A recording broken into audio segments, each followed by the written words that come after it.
হোলি না বিয়ে? রাই, তোকে তো আজকে চিনাই যাচ্ছে না। রোহিত তো আজকে তোকে সত্যি চিনতেই বলছিস? বল, আমি ঠিক বলিনি? হ্যাঁ হ্যাঁ, তুই তো ঠিকই বলেছিস, তুই কখনো ভুল বলতে পারিস কিন্তু নাকি? রোহিত যে কখন আসবে? ও আসবে তো? হ্যাঁ আসবে, আমার মন বলছে ও ঠিক আসবে। আমি জানি আমার মন যেটা বলে সেটাই হয়। লেট হলেও ও আসবে।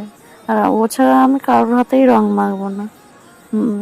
ওর জন্য দরকার আমি ওয়েট করব না। ও আসবেই আসবে, আমার মন বলছে। মানে তুমি এসেছো? আমি ঠিকই জানতাম যে তুমি আসবে। আমার মন বলছিল যে আসবেই আসবে। আমার মন কখনো ভুল বলতে পারে না। না, একটু কাজ ছিল, ওই জন্য আসতে একটু লেট হয়ে গেছে। ওইদিকে কাজগুলো আমি না সারতে তো আসতে পারি না। না, ওই জন্য। তোমাকে তো আজকে খুব সুন্দর লাগছে, বা আমার পছন্দের নীল রংটা পরেছো, খুব সুন্দর লাগছে তোমার আজকে। হ্যাপি হোলি। আজকে আমি তোমাকে আমার রং দিয়ে রাঙিয়ে দিলাম।